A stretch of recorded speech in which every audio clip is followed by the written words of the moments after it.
Fala seus tricampeão carioca, deixa a porra do like e se inscreve no canal. Sem mais... Sinônimo de clássico no Brasil é Fla-Flu, né? Isso. Falam até na política. Ah, isso aqui tá parecendo Fla-Flu. Fla-Flu.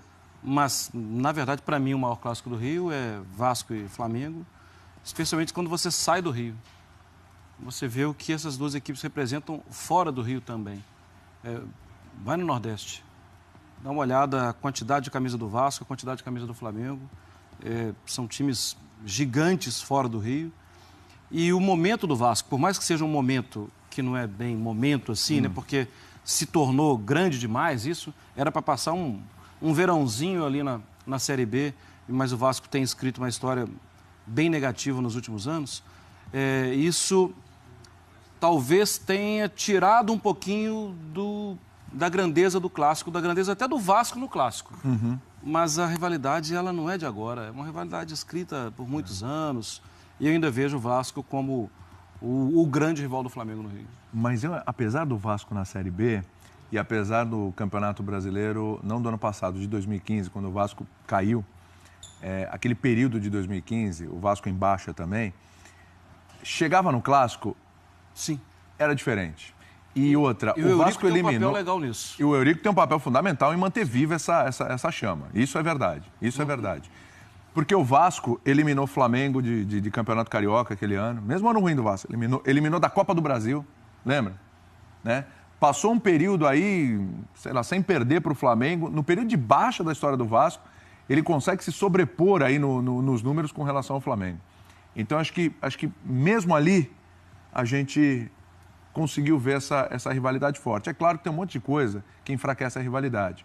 Primeiro, isso que você falou, rebaixamento, fase ruim de um time, e o que a gente vem falando aqui faz tempo.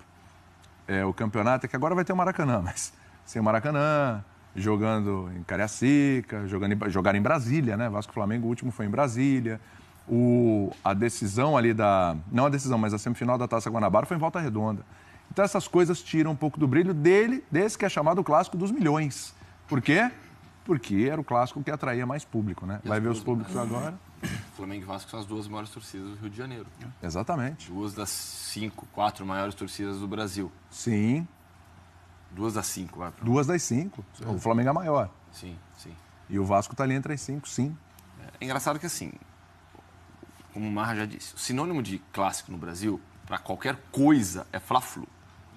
Até pela sonoridade e pelo brilhantismo do Nelson Rodrigues nos anos 50, 60, 70.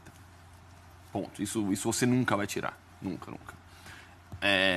Nas últimas décadas, a maior rivalidade se tornou, sim, Flamengo e Vasco. Não que não houvesse antes, de maneira alguma. Sempre houve demais. Mas nessas últimas décadas, cresceu demais. Mais do que Fla-Flu. Engraçado que se você olhar para o presente, o Fla-Flu hoje está mais difícil do que Flamengo e Vasco. O Fluminense passa por um momento melhor que o Vasco, o Botafogo passa por um momento melhor que o Vasco. Não estou falando nenhuma novidade aqui, o Vasco acabou de voltar da Série B. O Botafogo está na Libertadores da América, o Fluminense está na Série A, sempre revelando jovens jogadores. Então, você tem esse momento muito forte também de um Fla-Flu, por conta do Fluminense. Mas é Flamengo e Vasco. É Flamengo e Vasco. É o jogo que desperta mais ódio no sentido da rivalidade, não nessa ideia imbecil de se eu sou Flamengo e você é Vasco, eu vou te matar, vou te bater. Não é isso. É o ódio de fazer você torcer contra. De, em alguns momentos, o torcedor perceber que está torcendo mais contra o Vasco do que para o Flamengo, ou mais contra o Flamengo do que para o Vasco. Que é natural, nessa história de rivalidade, de disputa por espaço até, você tem essa torcida contra. Então, para mim, é Flamengo e Vasco também, apesar dos pesares em relação ao Vasco, momento de série de quedas nos últimos anos, um time muito mais fraco do que a história do Vasco mostrou para todos nós. Poxa, a gente vai falar sobre o maior jogador, a melhor atuação individual dessa temporada. Talvez a maior atuação de futebol brasileiro, uma das maiores atuações que eu vi, foi de um jogador do Vasco da Gama, o Romário, naquele 4-3 para cima do Palmeiras. Nossa! Na virada da Mercosul. Gigante. Aí eu começo a lembrar de times do Vasco da Gama, campeão da Libertadores.